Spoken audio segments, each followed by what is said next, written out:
Hal kedua yang harus disiapkan oleh manusia adalah i'dadun nafsiyah.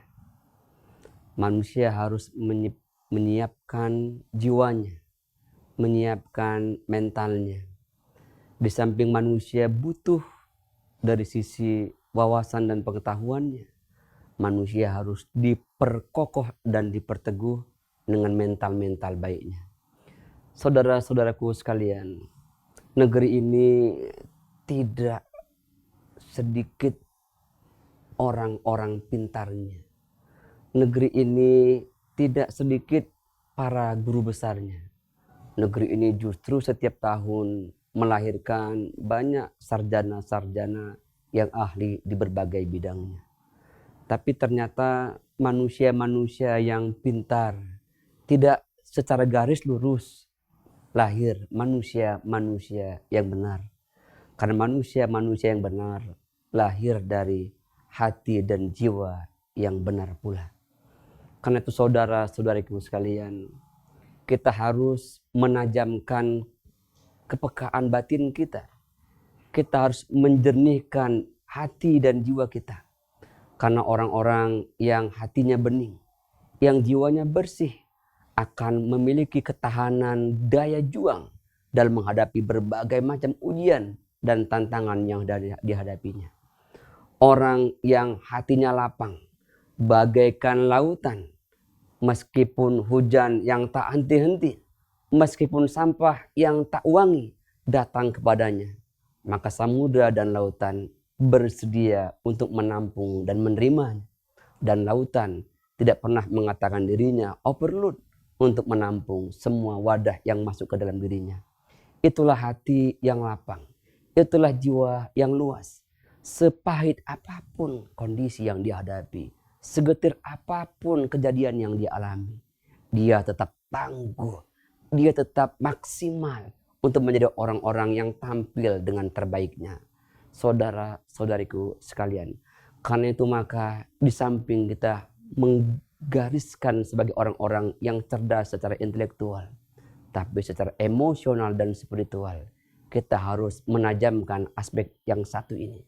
Karena sesungguhnya, saudara-saudara sekalian, bahwa manusia yang tidak memiliki kecerdasan secara emosional dan spiritual, yang nafsiyahnya, yang mentalitasnya tidak tangguh dan tidak tahan banting, maka orang-orang seperti ini akan rawan menjadi orang-orang yang sukses dan unggul dalam menghadapi masalah-masalah kehidupan.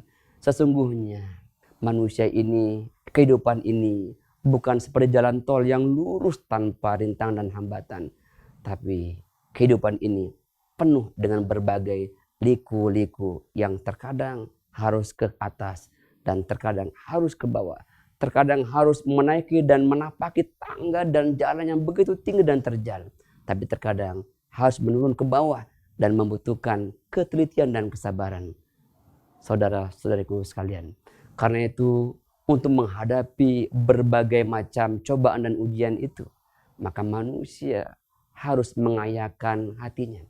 Itulah mengapa manusia diberi oleh Allah jiwa, diberi oleh Allah hati, diberi oleh Allah kemampuan untuk bisa menampung berbagai macam kepedihan-kepedihan yang ada itu.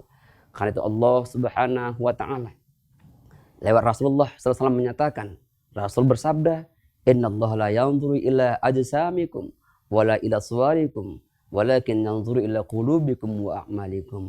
Allah tak menilai, Allah tak memandang kepada jasmanimu, ragamu, wajahmu, tapi yang Allah akan pandang adalah hati dan perbuatanmu. Saudara-saudaraku sekalian, karena itu maka orang-orang yang senantiasa sibuk mengurusin kejernihan hatinya, qad aflaha man zakkaha wa qad khaba man dassaha. Demikian Allah mengingatkan, sungguh akan sukses, akan berhasil orang yang senantiasa membersihkan jiwanya, dan akan merugilah orang-orang yang mengotori jiwanya.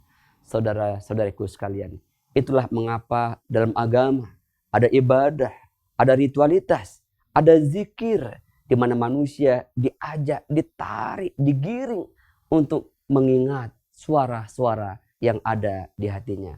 Orang-orang yang melawan suara hatinya, orang-orang yang melanggar suara hatinya, tentu akan menghadapi berbagai macam problem dan masalah yang sesungguhnya tak perlu terjadi.